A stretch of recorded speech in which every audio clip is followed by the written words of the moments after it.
नमस्कार, मेरा नाम है राजकीय वर्मा और आप देख रहे हैं रिपोर्टर जी। देश में नमस्ते सर। लोकसभा चुनाव चल रहे हैं। बीजेपी लगातार दावा कर रही है कि इस बार 400 पार। इस दावे के बीच एक पर्चा पूरे देश भर में घूम रहा है और इस तेजी से घूम रहा है मानो कि जंगल में आग लगी हुई हो। क्या है इस पर्चे के अंदर खास? दरअसल नरेंद्र मोदी के 400 पार का जो अनुमान है, वो सटीक अनुमान इस पर्चे में दर्ज है। यानी कि इस पर्चे के सामने ये दावा किया जा रहा है तमाम सट्टा बाजार फेल हो गए, तमाम बड़े बड़े चैनल्स पर बैठकर जो एक्सपर्ट्स अपनी राय देते हैं वो फेल हो गए और तमाम राजनीतिक विशेषज्ञ भी इस पर्चे के सामने फेल हो गए। आखिरकार ये पर्चा किसने बनाया और क्या कुछ इसमें ऐसा है जो कि तस्दीक कर रहा है कि इस बार 400 पार? तो चलिए उस व्यक्ति से आपको मिलवाते हैं जिन्होंने इस पर्चे पे ये सारी लाइनें उकेरी है और किस तरह से वो दावा कर रहे हैं कि इस बार बीजेपी यानी एनडीए 400 पार जाएगी और किस राज्य में कितनी सीटें बीजेपी को और एनडीए को मिल रही है। कितना सटीक ये अनुमान है, क्योंकि ये अनुमान बड़ी ही तेजी से पूरे देश भर में घूम रहा है और लोग अब इस पर्चे के ऊपर अपने नाम या अपनी सट्टा बाजार का नाम लिखकर भी इसे वायरल कर रहे हैं। तो बगैर देरी के चलिए आपको मिलवाते हैं विष्णु कोठारी जी से, जिन्होंने इस पर्चे पर ये अनुमान उकेरा है। विष्णु जी, आपका बहुत बहुत स्वागत है रिपोर्टर जी पर। नमस्कार सर। नमस्कार जी।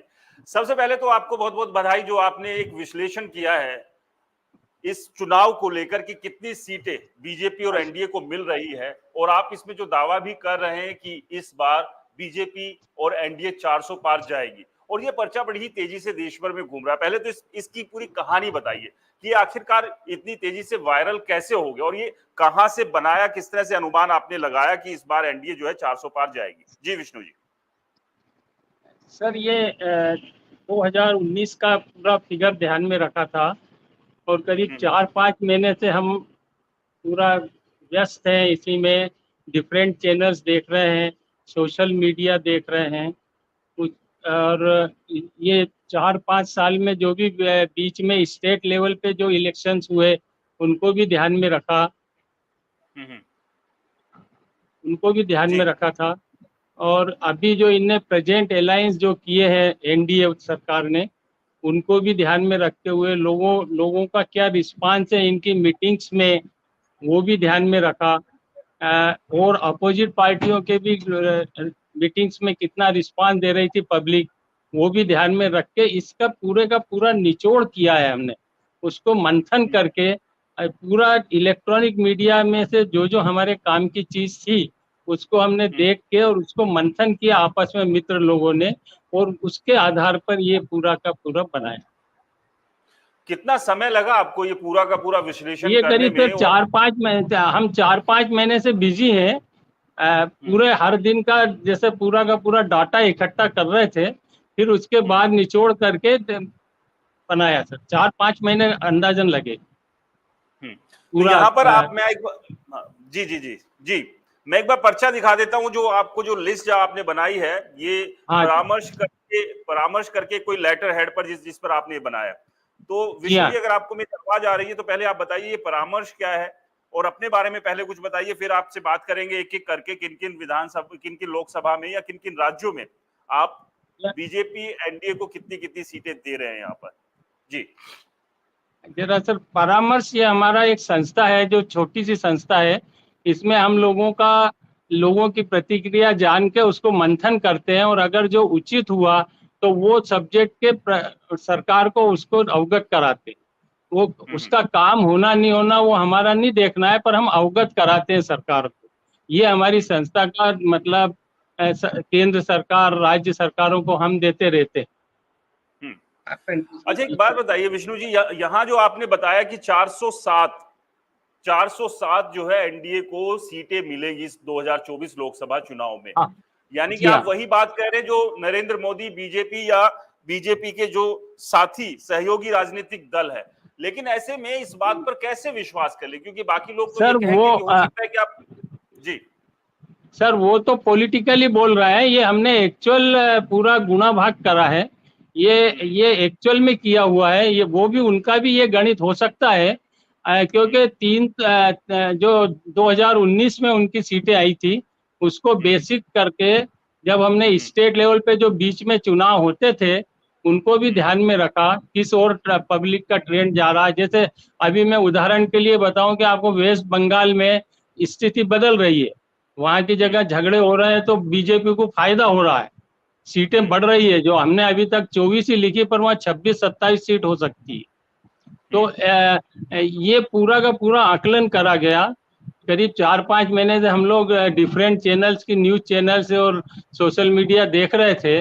उनमें जो भी हमको अच्छा लगा वो हमने उसमें से निकाला और उसमें आपस में फिर से मंथन करके ये चीज बनाई है। तो इसमें कोई राजनीतिक के हिसाब से नहीं बनी है, ना ये कोई एस्ट्रोलॉजिकल के हिसाब से बनी है।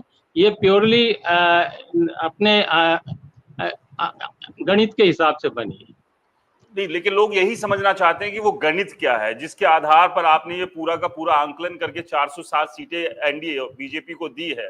और अभी आप कह रहे हैं कि पश्चिम बंगाल में स्थिति और बदल रही है, सीटें और बढ़ सकती है। इसका मतलब तो ये 407 से 410, 415 हो सकती है। सर उदाहरण के लिए हम राजस्थान को लें, राजस्थान में 2019 में 25 सीट आई थी इनकी, एनडीए की। और उस जब उनकी गवर्नमेंट नहीं थी वहां की जगह, लोकल गवर्नमेंट, बाद में इनकी लोकल गवर्नमेंट आई तो अभी हमने 23 दिए, क्योंकि उसमें 2 जगह उनके कंपटीशन बहुत ज्यादा है। तो ऐसा नहीं है कि हमने पूरा वैसा का वैसा ही दिया, वहां की स्थिति भी देखी। और वहां अभी 2 सीट का नुकसान इनको हो रहा है, एनडीए को 23 सीट के करीब आ रही है। तो इस तरह से पूरा का पूरा आकलन करके करा है। तो ये जो आंकलन आपने किया है, जिस तरह से तमाम आपने सारे के सारे राज्यों की सीटों के बारे में जो भी आपने जिस तरह से भी उसका गणित लगाया होगा, जैसे आपने बताया कि अलग अलग माध्यम से आप लोग जो है लगातार नजर बनाए हुए थे, रिसर्च आप लोग कर रहे थे। कितनी टीम इस पूरे के पूरे काम में आपके साथ लगी हुई थी? जो मैं ये देख रहा था, जो आपने पूरा ये बनाया है, इसमें बकायदा आपने मेंशन किया है कि विष्णु कोठारी एंड टीम, तो कितनी बड़ी टीम इसमें पूरे सर हम लोगों के वैसे तो हम 4-5 लोग मेन हैं, बाकी का इन जनरल बात तो सबसे करते ही हैं, पर मेन लोग 4-5 लोग ही हैं जिनने ये इसको मूर्त रूप दिया। जी। अब यहाँ जैसे आप, मैं देख रहा हूं चौथे नंबर पर बिहार है। बिहार में आप 40 में से 36 सीटें एनडीए को दे रहे हैं। जी हाँ जी। ये सर 36 में से माइनस एक आधी हो सकती है, बाकी का 36 से आना चाहिए। और उत्तर प्रदेश में तो बीजेपी भी उम्मीद नहीं कर रही है कि उनकी 74 सीटें आ जाएंगी। आप यहाँ पर 74 सीटें बीजेपी को दे रहे हैं 80 में से। सर 74 सीटें भी अलायंस है, और अभी थोड़ी सी स्थिति इलाहाबाद के पास में थोड़ी चेंज हुई है, तो 2-1 सीट कम हो सकती है। 72 के करीब तो आएगी ही। मान के चल रहे हैं कि यहाँ 72 सीटों के आसपास का अनुमान आप मान के चल रहे हैं? हाँ जी हाँ जी हाँ, आज की स्थिति में 72 के आसपास है। जी। अभी जो आपने अलायंस को 407 सीटें दी है, तो क्या आप लोगों ने अलग से बीजेपी का भी आंकलन किया कि बीजेपी के खाते में कितनी सीट आ सकती है? नहीं सर, ऐसा क्लियर तो नहीं किया, पर ऐसे अंदाजन 340 ±5 है, 340 ±5। ओके, लेकिन ये आंकड़ा अपने आप में बड़ा है विष्णु कोठारी जी। सर बड़ा इसलिए नहीं है कि 303 सीट इनकी। कल हम एक रिपोर्ट बना रहे थे, ग्लोबल एक्सचेंज जो सट्टा बाजार है वो भी बीजेपी को 302 से 305 सीटें दे रहा है, और आप यहाँ 340 सीटें बीजेपी को दे रहे हैं। सर क्या है कि 303 सीट इनकी पहले आई थी 2019 में, इसके बाद इनने अलायंस किया, साउथ में इनको अच्छे रिजल्ट मिल रहे हैं, उड़ीसा वेस्ट बंगाल में अच्छे रिजल्ट मिल रहे हैं, तो हो सकता है कि 340 आ जाए। अच्छा, दूसरा विष्णु कोठारी जी, लगातार इस बात का जिक्र किया जा रहा है कि जो वोटिंग परसेंटेज है, प्रतिशत जो है वो घट रहा है, और जो ये वोटिंग प्रतिशत घट रहा है, ये वो वाला वोटिंग प्रतिशत है जो कि बीजेपी के खाते का था, उसके हिस्से का था। अगर ये ऐसे हुआ तो ये तो फिर आपका जो पूरा कैलकुलेशन है वो पूरा का पूरा गड़बड़ हो जाएगा। नहीं सर, ऐसा नहीं है कि परसेंटेज जो घटा है वो दोनों साइड से घटा है। ऐसा नहीं है कि एक सिर्फ बीजेपी का ही घटा है, पूरे लोग नहीं आए, मतलब सभी पार्टियों को उसमें नुकसान है, पर थोड़ा सा मार्जिन कम हो जाएगा जीतने का, और कोई फर्क नहीं पड़ेगा। यानी कि सीधा सीधा है कि तीसरी बार मोदी सरकार तो है ही है, लेकिन जो दावा बीजेपी कर रही थी, अगर आपका ये आंकलन हम ये मान के चलें कि अगर 90% भी सही जाता है, तो करीब करीब वो 400 पार का जो जिक्र किया जा रहा है उसके पास ये पहुंच जाएगा। हाँ सर, बिल्कुल ऐसी उम्मीद है, क्योंकि उनका कार्य अच्छा है, उनका एम अच्छा है सर। अच्छा, एक चीज और लोग ये भी जानना चाहेंगे कि आप मोदी और बीजेपी समर्थक हैं या नहीं अनबायस्ड सर, आप?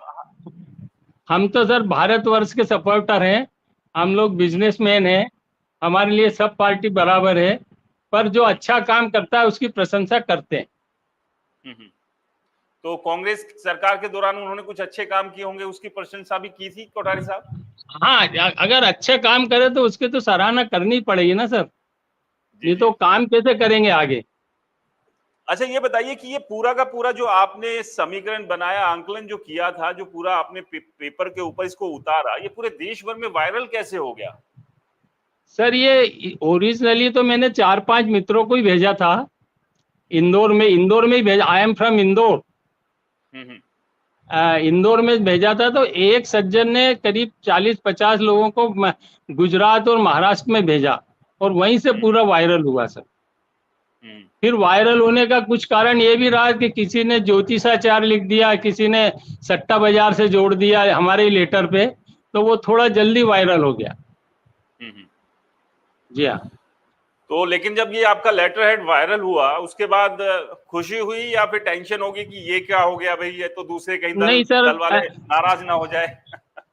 नहीं, काफी लोगों का प्रतिक्रियाएं आ रही है, बड़े सुनने में मजा आता है और उनको बड़ी खुशी हो रही है। जैसे सीनियर सिटीजन्स के 60 साल से ऊपर वालों के ज्यादा फोन आए, और उनको भी लगा कि हम भी इसके आसपास ही सोच रहे थे ये वो, तो एक बड़ा खुशी हुई। इतने लोगों के कांटेक्ट में भी आए हम, बाहर के लोगों के। ये लेटर बाय द वे अपने इंडियंस के मार्फत फॉरेन विदेशों में भी गया है सर, विदेशों से भी फोन आ रहे हैं।